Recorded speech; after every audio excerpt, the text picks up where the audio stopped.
Bye. Thanks. Thank you, Gail, for tech support. Oh, you're welcome. I'm just going to do a short introduction, and then Okay. I'll let you get started. These are our students here. They're part of the mock hearing program, all about the dairy industry in New York, agricultural policies, all of the very interesting things that drive some people nuts and that some people work hard to make tougher. So Dr. Sam Simon knows and loves cows. His father, Kurt, was a cattle dealer, and Sam learned long ago quality cow. He grew up on a 200-acre dairy farm in Middletown, New York. Upon his father's death in 1969, kept the family farm going while in medical school, later settling in Poughkeepsie to practice medicine as an orthopedic surgeon. Retiring 22 years later, Sam, when he purchased a 150-acre Plankenhorn farm in Pleasant Valley. Though he sold his dairy cows in 2011, he now raises and breeds Holstein as replacement animals for other dairy farms. Sam is a managing partner at Hudson Valley Fresh, a not-for-profit dairy co-op dedicated to preserving the agricultural heritage of the region. He stays in his business not only because he loves cows, but because, as he says, quote, someone needs to be an advocate for these dairy farmers. Sam, to start us off, do you want to tell us a bit about your experience and what you know about being a small farmer in New York? Okay, I just want to make one correction. When I started Hudson Valley Fresh 7 years ago, it started as a non-for-profit, and we converted to a LLC for-profit in January of 2013. So it's now a for-profit, a partnership of the 9 participating farms and 4 other members, 2 of which are owners of farms that the young farmers rent, myself and one other person. So having clarified that, does that make sense? Yes, thank you. All right. So the reason I started this project in 2007 is that the revenue one could generate from a small dairy farm milking 60 to 80 cows did not compensate for the expenses you were experiencing. Yet Agrimark, which was the parent co-op, which owns and sells Cabot cheese, which most people are familiar with, was giving me a premium for the quality of milk I was producing at the farm. And I knew there were others in Dutchess County and also in Columbia County that were also getting this premium, but the premium did not pay for what it cost to produce the milk. So I said, we need to bottle our own milk, segregated, under the Hudson Valley Fresh label, and get paid for what it costs to produce it. For example, it cost back in 2006-07 about 18 cents a pound to produce milk in Dutchess County, which translates into 18 cents times 8.6 is how much it would cost to produce a gallon of milk, because a gallon of milk weighs 8.6 pounds. Today, it costs closer to 23 cents a pound to produce that. What Hudson Valley Fresh does, for all the milk that's sold under the Hudson Valley Fresh label, the farmer is guaranteed a living, sustainable wage. In other words, today, the farmers are guaranteed 23 cents a pound for their product. In 2009, when we were shipping milk, the Hudson Valley Fresh farmers would receive for their milk sold under that label 21 cents a pound. They were receiving from Agrimark 12 cents. So there's a big difference between 12 cents a pound and 21 cents if you realize that the average farmer was producing 100,000 pounds or more of milk a month. So if you're losing 10 cents a pound on 100,000 or 400,000 pounds, you can envision how much you're losing per month. Never to be regained, never to be recaptured. So in essence, what Hudson Valley Fresh does, it protects the farmer from those extreme lows that happen because milk is sold as a commodity. That's how it's traded in the Chicago exchange. And that's why the fluctuation in price. Today, actually, the farmers are receiving close to 25 cents a pound, but this will be short-lived, as it always is, any spike. And the reason for the spike, milk is a global entity. It's based on the price of powder, which can be shipped around the world, or the price of cheese that's sold at the Chicago exchange. And it fluctuates from week to week. These past couple months, it's high because there's a shortage of milk because of a drought in New Zealand, drought in California, and a bigger demand from China and India, why the price is higher. Once the drought is over, the price will go down. Am I making sense? Okay. So the essence of Hudson Valley Fresh was twofold. One, sustainable wage to the farmer. If you preserve the farmer on his land, he will protect the open space. Hudson Valley Fresh started with essentially 2 or 3 farms, and now we represent 9 farms, 2,000 milking cows between those 9 families, and over 5,000 acres of open space in Dutchess and Columbia County, and 1 farm in Ulster County. Now, we do not buy all the milk that the farmers produce. Agrimark buys everything that we cannot sell under our own label. We process fresh Mondays and Thursdays. Milk comes into the plant every day, and what we don't sell from the farmers automatically goes to Cabot Cheese, or they're a broker and they sell it to Guida, Crowley, Hood, on a daily basis. So we're guaranteed to have all the milk we want from our family farms, and what our farms produce in excess of our demand. Our demand at this time is 1.2 million pounds per month. We produce, however, 3 million pounds of milk per month. So the 1.8 million is sold to Agrimark at the commodity price. Right now, the commodity price is $25 for the blend for the farmer. It may go down to 23 in 2 months, may go down to 19. Whatever the commodity price, the farmer's guaranteed for his whole production, the commodity price. Hudson Valley Fresh pays the difference between commodity and 23. Question comes up, well, it's 25. What does Hudson Valley Fresh pay the farmer? Nothing, okay? Because we're guaranteeing the sustainable wage. At the end of the year, as well as I run this business, the profit that's left is divided among the family farms, okay? For the first 7 years, I did not get paid. I did this pro bono because I had a great career as a surgeon. I don't need the money. I wanted to prove a point that all milk is not created equal, and milk is a value-added product if it comes from a clean farm that's managed well. It tastes different, it acts differently, and I proved that point by the growth of this project. Once we became an LLC, legally I need to get a wage, so my salary is $10,000 per year. And this covers shows that your managing partner is getting paid something, which is adequate, okay? But in essence, it's a unique project because we'd never commingled with anyone else's farm. Every farmer that has joined Hudson Valley Fresh had to meet a certain quality standard. It's measured specifically by the white count or somatic cell count in the milk. Just like in a human being, when you go to the doctor and you want to have a routine checkup, he takes your blood. White cells are in the normal range, everything. If your white cell count is extremely high, that means above 20,000. And for a cow, if it's above 200,000, something is abnormal. There's an infection or stress, something's going on. Same thing we do here with Hudson Valley Fresh. Every day, the milk at every farm that's picked up is tested for its white count. Every farm is under 200,000 every day.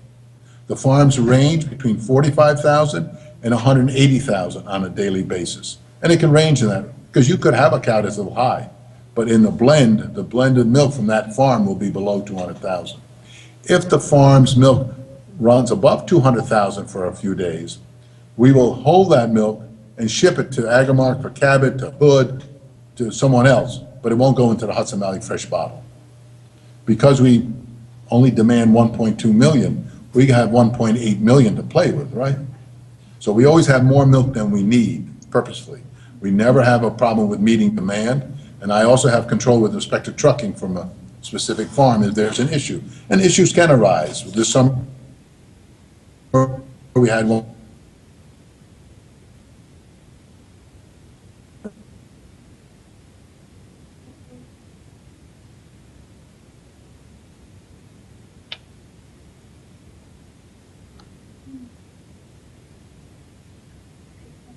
And hasn't changed. So they're back in the blend that goes into Hudson Valley Fresh. So that is the essence. It's quality that's documented. The other thing is every farm, every cow on every farm is tested twice a month individually for a quality of her milk, all those breeds, And when you drink the whole milk, it's a blend of that butterfat, which is also unique. We do not standardize the whole milk to a 3.2% butterfat. That's the industry requirement, that it can't be less than 3.25%. Our butterfat is usually 4% or higher because we do not take the fat off the milk and the whole milk. Our 1% is 1%, our 2% is 2%, our skim is skim. But what is unique, because the quality standards are so strict and high, the skim milk does not taste like generic skim milk or organic skim milk. The body is there because of the quality of the cow, of the milk coming from the cow. Any other questions? You brought up quite a number of things that might affect the commodity prices of milk. Some of Affect the pricing? Yeah. Sure, yes. A few of these mock hearing teams are studying how these larger CAFOs and industrial ag might affect prices, or the Greek yogurt boom. Do they have a significant impact? It's a very good question. It's sad to say the yogurt boom has affected the amount of milk used for a value-added product, which is yogurt. However, the farmer does not benefit from that, and I'll tell you why. The price that the farmer receives for his milk is called a blended price. It's a price blend between class 1, class 2, class 3, and class 4. And you say, what are those classes? They're based on consumption of milk. How is the milk used? Class 1 is what milk is used for: fluid milk, drinking milk in containers, half-gallon quarts, whatever. Class 2 is the milk that's used for yogurt. That's considered class 2. Class 3 is for cheese, and class 4 is for butter. The reality is class 2 is 2 or 3 cents less than class 1, and definitely less than blend. Blend is the price that the farmer gets, blend of 1, 2, 3, and 4. Class 1 is ideal. That's the highest price for fluid. If milk used in yogurt was a class 1 product, then the farmers would benefit because he'd get a higher price for the blend. It's like being in a course, you have 5 exams, okay, to get the average. Do you want, and it's an 80, 60, 40, so let's say those grades, 80, 60, and 40, and 60 and 60, whatever. Do you want more 40s or you want more 80s to get your average? Right? Well, unfortunately for the farmer, even though yogurt has exploded, it's like getting more 40s for your average. Well, that doesn't help me one bit, does it? If I'm surviving on the blend price. So I think it's been a disservice. And if the federal government had any guts, they made yogurt a class 1 price so that the farmer would get more. And the question will be, well, then yogurt would be more expensive. Do you think a 2 cents difference in the price of yogurt is going to make a difference in consumption? No. The only difference it's making is in the owner of the yogurt company. That's it. That's the reality of it. The other price is, the milk price is also obviously dependent on the world demand for powder, for cheese, for butter, and that fluctuates. And if you have big demands from a country that has 2 billion people, has an impact on your resource, right? And how much milk you have. And if you cannot meet demand, then the price goes up. So supply and demand has a bearing on price there. But that will only last as long as the drought lasts in New Zealand and California. Once that's over, the demand will not outpace the supply. And then the price will come down. And from what I see in the predictions, they're already predicting prices to drop.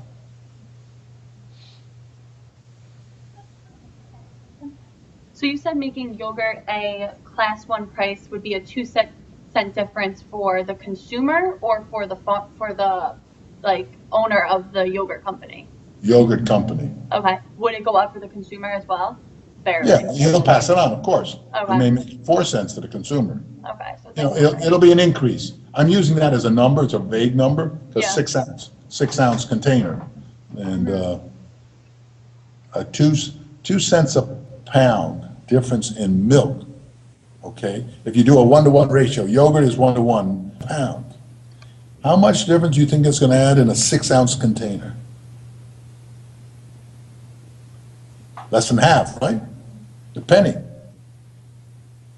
But if you're milking, and you're producing 1,000,000 pounds of milk a month, and you get 2 cents a pound more for that milk, that's a lot of money, right? That can make or break you, right? That's the difference. And that's what would help the most. But, I'm a lone voice because in my opinion, the federal government or the legislatures listen to those who line their pockets the most, the lobbyists, all right? And he who has the biggest dollars wins.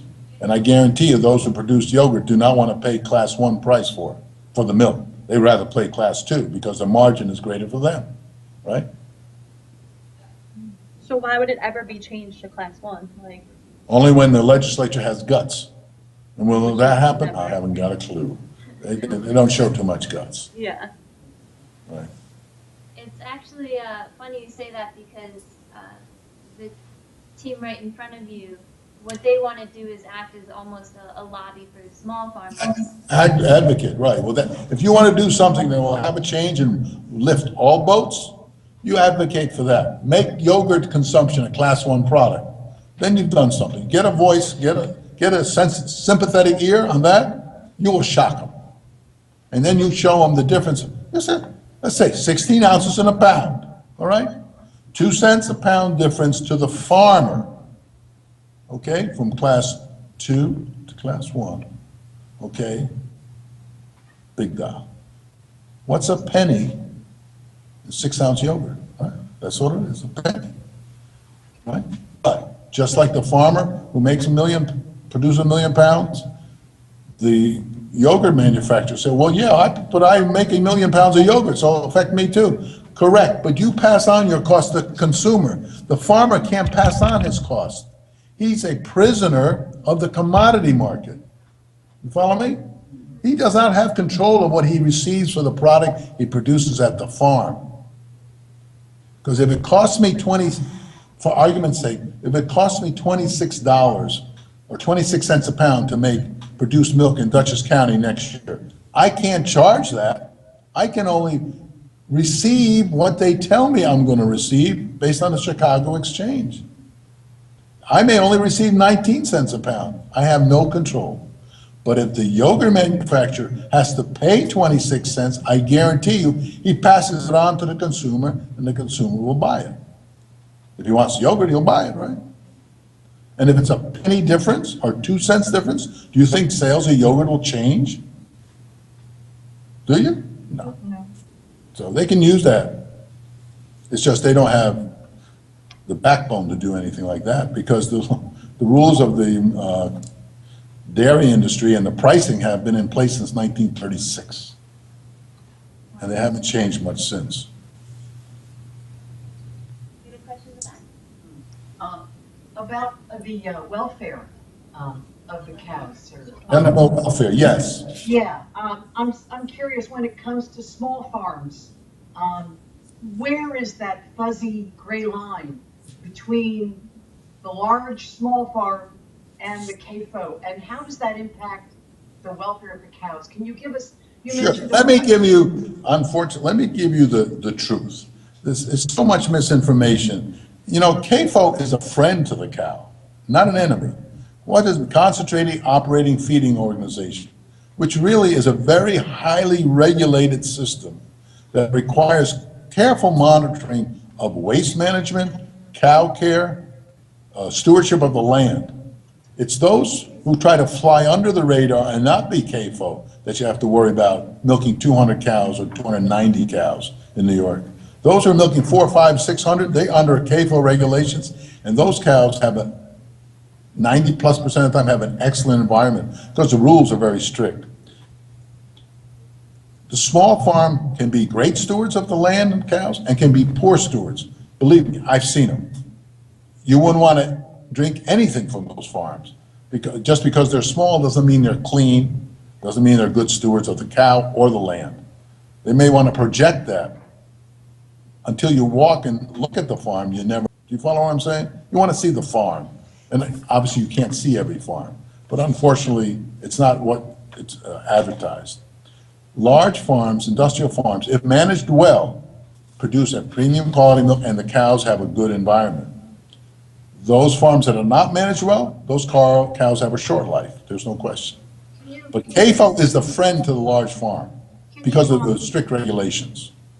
Can you just describe that lifestyle for us? For example, are they allowed to graze on fresh grass when you have 600 plus You calves? can't. Or You can't. what You about can't. their baby calves? Are they allowed No, to that's milk different. them? The young stock and the dry cows can graze.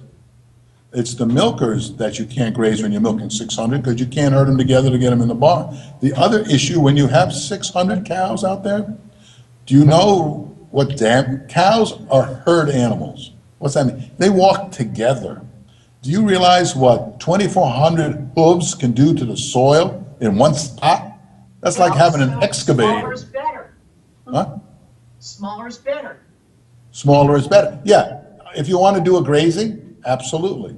But you can't do a bigger farm and send them out to the pasture because they come back, you have a mud hole. So that's it. But why do some farms have 500 cows? What about if you're 4 family members and you want to live off a farm? Does it make more sense to have 4 individual farms or 1 farm? Efficiency of machinery, labor, scale. That's why they do that.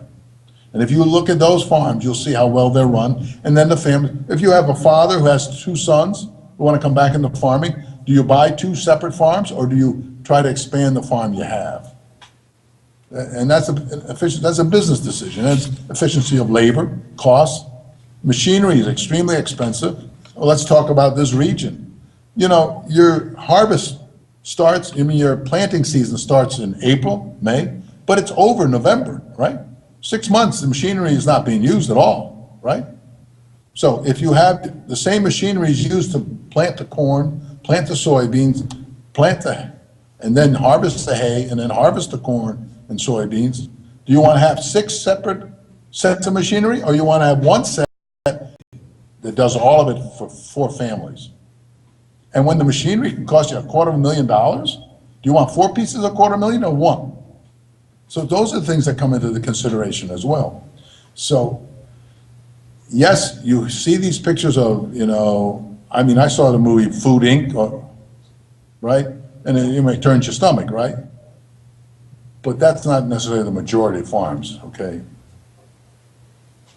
While we're on the subject of the CAFO permits, Governor Cuomo and the DEC, they relaxed it from 200 to 300 cows. What sort of impact do you think that has? It might save farmers money, but like you said, are those farms just now flying under the radar? Yes, some are, right? Some are. And the reality is, they said that we want to make this a yogurt producing state. And a lot of the farms say, yeah, and class 2 price. Now, why would I want to do that? So most of the farms say, I'm not doing it. I'm not doing it. I'm not going up to that size.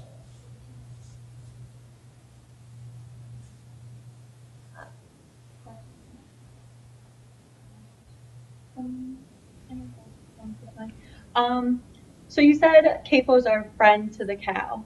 However, Yes. I've heard that at CAFOs, don't they pump them with antibiotics because there's No, so many? see, again, That's that's against the law, Yeah. okay? They do not do that. That's not why they created CAFO. But do some CAFOs do that, regardless if it's against the law?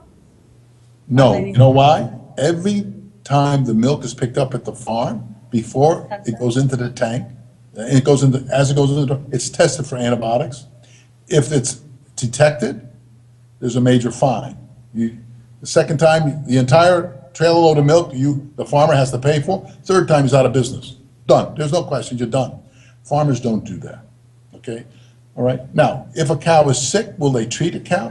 But a cow on a small farm or a large farm will be treated if she's sick, if it's appropriate, by the vet. But then the milk is thrown away and she's quarantined.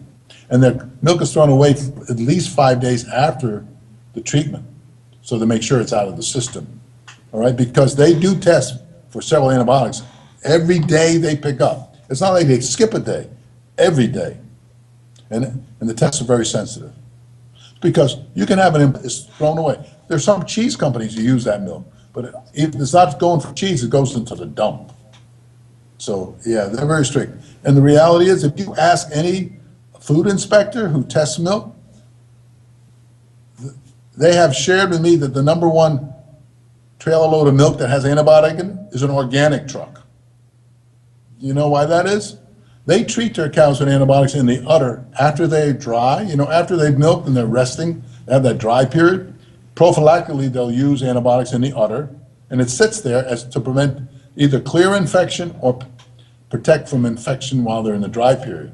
But what happens when they come in and start milking, the employee forgets that that antibiotic is still in there, hasn't been drained out or milked out, and you need to ship the quarantine her for 7 days.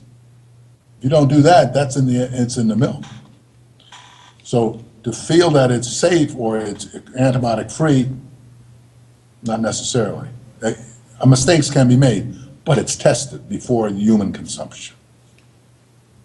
So what is done if your cows are not producing enough milk? Do you use the RBGH? No, you're talking about the hormone, RBST? Yeah. None of the farms at Hudson Valley Fresh use that on their cows, period. And you want to know, what is that? That's a stimulant of the pituitary gland. The cow naturally has RBST in her system. It's a normal hormone that cows have.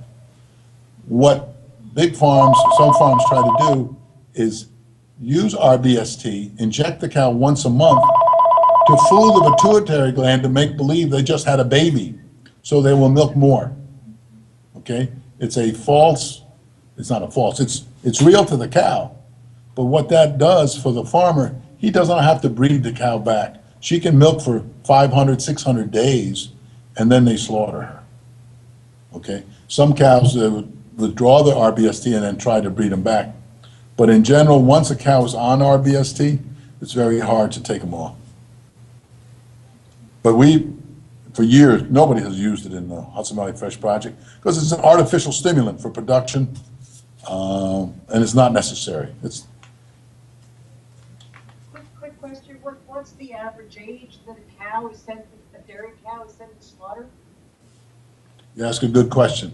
Average age of a dairy cow in this country is between 3.5 and 4 years of age. That is significant when you realize a cow is almost 2 years old before she starts to give milk.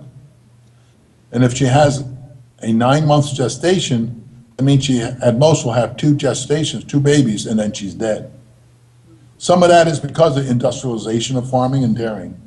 The average cow in our project, in my farm, was around 7.5 to 8 years of age. Again, it was environment and management skill.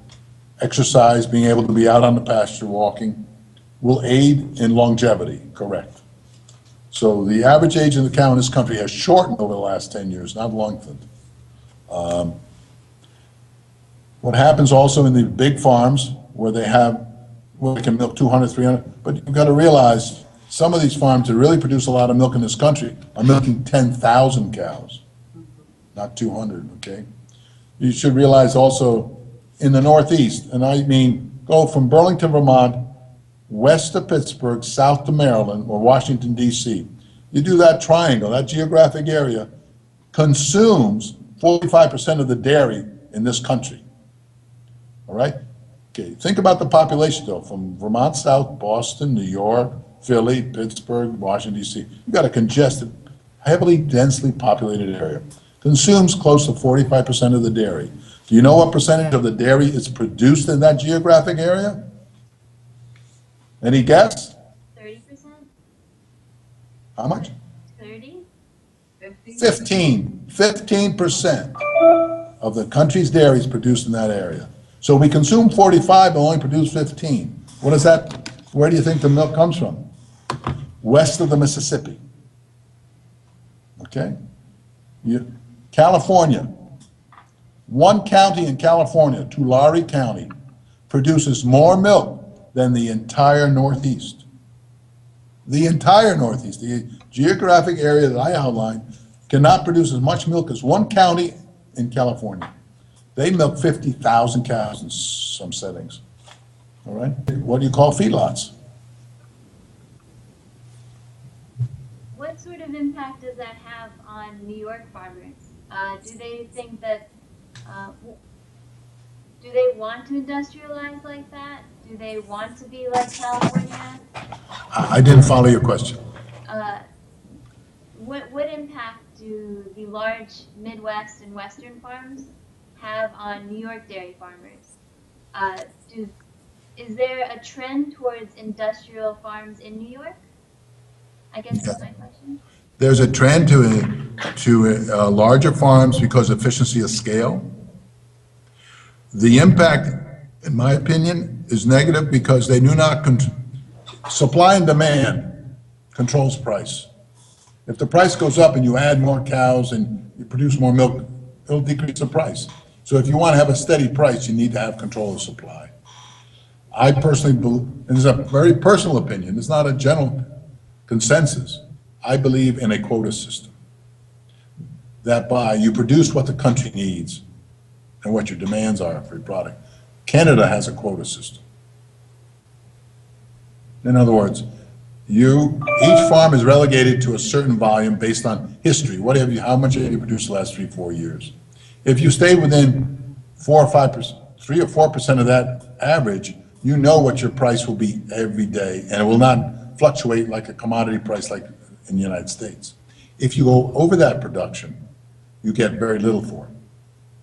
So there's no incentive to overproduce. In the United States, you get paid for as much milk as you produce based on the commodity price. And the capitalism says, I want to have farm at 10,000 cows, I have the right to do it.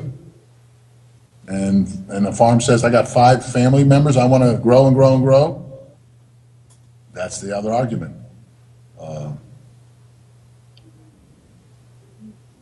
How does small-scale farming help communities in ways that larger industrial farms cannot? I find that on the smaller farms, you're talking 100 cows, 150 cows or less. When you have a family-run operation like that, the family themselves are very much involved, less than employees, so they're much more intimately involved in the care. And the family members, the kids who are growing up, get to see hands-on, firsthand, what it's like. When you're operating a farm with 5,000 cows, the family involvement, direct hands-on involvement becomes less, becomes more employees, and they're managers of people rather than cattle. When you're in a small operation, the family's managing the cattle. So that's in a rough assessment of mine. And then the child learns a lot of life's lessons. There's a lot to be seen on a farm with respect to the principle of hard work, labor, but also life and death, beginning and an end. You know, everything is not smooth. Sometimes the calf is born, does not survive. Sometimes the cow gets sick and does not survive. But you go through the process, and it's a learning experience for the child or children growing up on a farm. On a huge farm, the young child doesn't witness a lot of that. That you're protected from them, insulated from them, because there's such a depth of labor force that you don't see that blending too much. Maybe their young adults are involved, but when they're real young, they're not. So you said that CAFOs have very strict regulations in terms of things like waste management. Do you think that their environmental impacts, like the negative environmental impacts that they produce, have they been exaggerated or? I think they've been exaggerated. I think they are so strict with the rules of fertilization, soil, water contamination, groundwater contamination. They're inspected heavily and protected. It's the non-CAFO that are truly the ones who I would worry about, really. What would be a way, what would make you feel better about the non-CAFOs? Do you think that they should all apply for some sort of CAFO-like permit? You said they worry you. Well, you said the large farms that are on CAFO. I think they get a bad rap. I think it's a large farm that's not CAFO is the one I'd worry about. Because I think inspection and rules and regulations are good, all right? On a smaller farm, it's very easy to see things. And we get inspected. I mean, if milk inspector, federal inspector, state inspector come without warning, and it's important. But I think rules and regulations are good. I think that's what makes our food network so much safer than the rest of the world. I mean, mistakes can be made, sure, but in general, the food produced in this country is the safest in the world. I mean, hoof and mouth disease is not here, it's in England and Europe, right? I mean, they're civilized countries, but our rules and regs are so tight and inspections are so tight. That's the advantage of the public. We heavily regulate, but it's to protect the consumer. In terms of those regulations, the inspectors, how many are there in New York State? And who are they employed by? Are they employed by the state and what agency, or is that federal? You asked me a good question. I've never had a CAFO. My farm is always 100 cows. But I believe they're employed by the state. But I've also had the state vet. They're state employees. Yeah, and USDA, United States Department of Agriculture employees. So it's state and federal? Federal employees, state and federal, absolutely. Any idea how many would be designated No. to New York State, or? No, I do not. Is your impression that there are not enough, or is your impression that there are a sufficient amount? From my limited experience, I think there are enough. From my limited experience, from what I've heard from the other farms that are CAFO, we have actually only 2 in our group, and both are just top draw management. One is 5 family members, they milk 600 jerseys. The other's 2 brothers and a father, that's 3, and they milk 300. But they've been noted for their stewardship both of land and cattle, and they should be commended, and their quality is always super. They have employees that are dedicated, they have farm managers, and their next generation of children are involved and doing a bang-up job. Kuhn Brothers, they're part of Hudson Valley Fresh? Pardon me? Kuhn Brothers Dairy? Yes, yes. I got a chance to visit them a couple weeks ago. And what did you see the find? operation. It was very interesting. You brought up the fact that people sort of learn the whole life cycle by being on a small farm. And, That's right. I saw everything from a down cow to a cow about to give birth. So that was in a span of 20 minutes. Right. Okay, so That's, burnt and that's a every day. CAFO operation. Yes, and he brought out, it was David Kuhn I spoke to, and he brought out a David. binder this thick. I don't know, and showed that they measured everything in the land to see where stormwater runoff might take animal waste.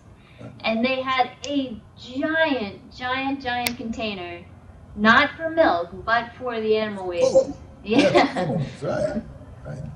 Very And in reality, the way they contain the animal waste is the ideal way to feed the soil, because the animal waste denatures itself in a liquid state, and they pump it off and spread it on the land at appropriate times so it penetrates, and they have to use very little commercial fertilizer. It's truly ideal, but that's a CAFO operation. With a birth every day, what happens to the boys? Boys become veal. The girls are saved because they're precious, as we know, right? Right, Yeah, whether but 2-legged or 4-legged, they're precious. Some boys are kind of precious too. Priceless. So the boys get what kind of treatment? Can you describe it? We're talking about 50% of cows. Well, yeah, you like to think 50-50, but it can depend on the year. My farm, for 15 years, we never got 50% girls. We got more boys than girls. But sometimes if there's a boy that comes from a genetically powerful family, they will raise that and use them as stud. But in general, How do you, yeah, if I think about it a lot, I don't like, my animals always had freedom to run, you know, but if you want veal that's white and tender, that's how you raise it. Well, If you don't want veal, don't eat it. you know, some people like to eat endangered sea turtles too. A lot of this is driven by a wealthy Consumer. market, right? People Yeah. who have the money to buy expensive products, right? Doesn't necessarily mean it's right. What would you No. What would you like to see? I mean, you've given us a lot of interesting guidelines.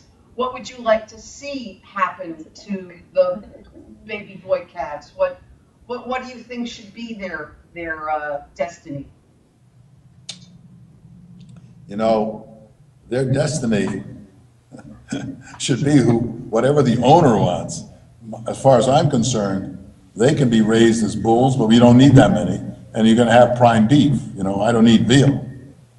Okay, but if you're gonna produce veal and there's a demand for it, that's how you do it. It's no different than, what do I wanna do with the hide, right? I wanna have leather shoes.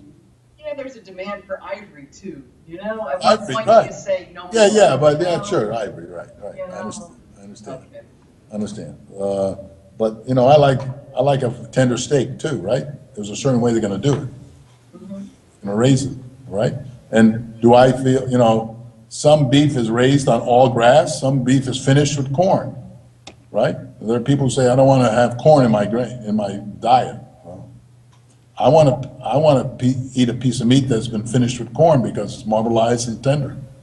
I don't wanna be chewing on that piece of beef for a week before I swallow it. Okay, but it's choice. There's no absolute, there's no utopia. You try to do the best you can. Yeah.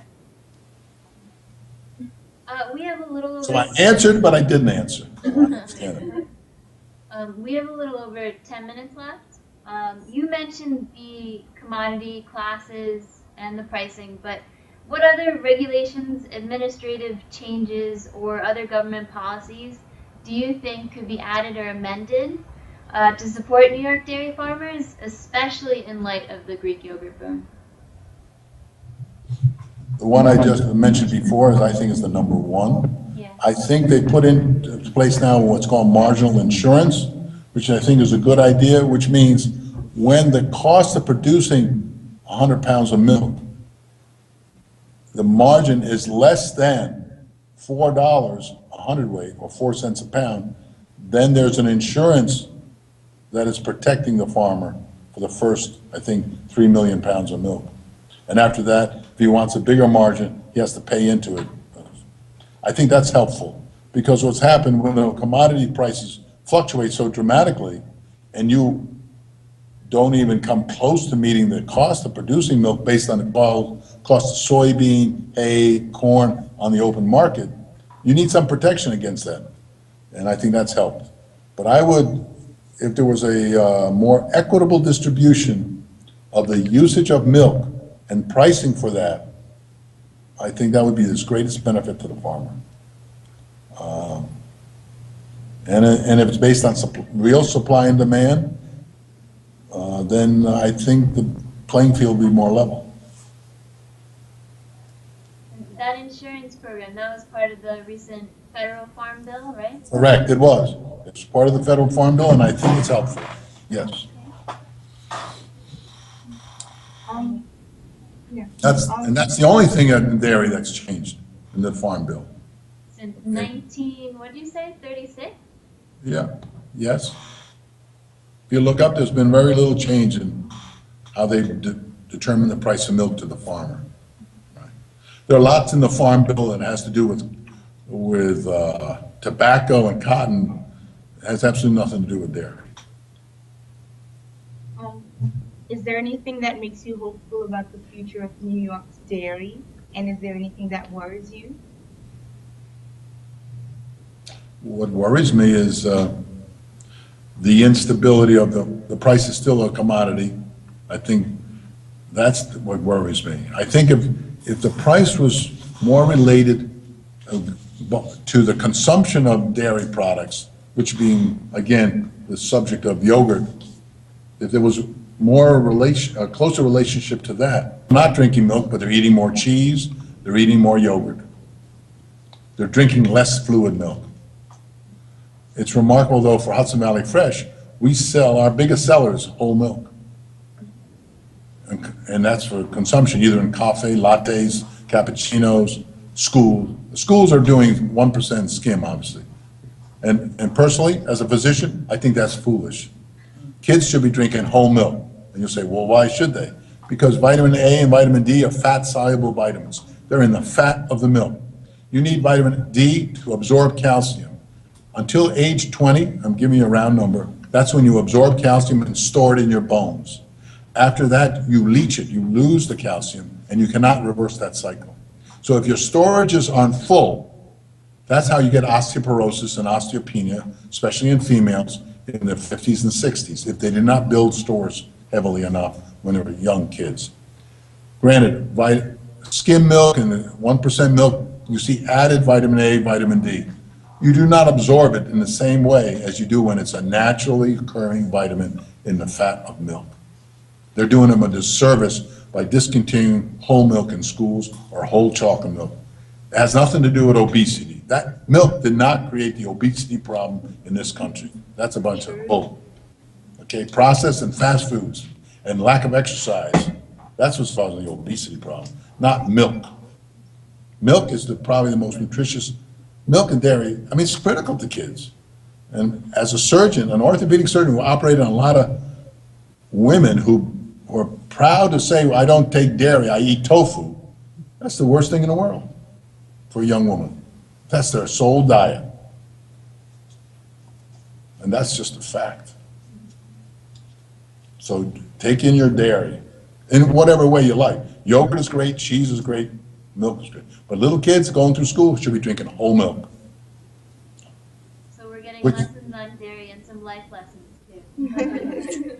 That's right. Do we have any other questions? Okay, yeah, thank you so much. No, some of it's prejudice, my personal prejudice, but you know, I was a dairy farmer and I was a surgeon. So I see it from both ends, you know. There you Okay, good luck, guys. Thank you. Thank you. Have a good day.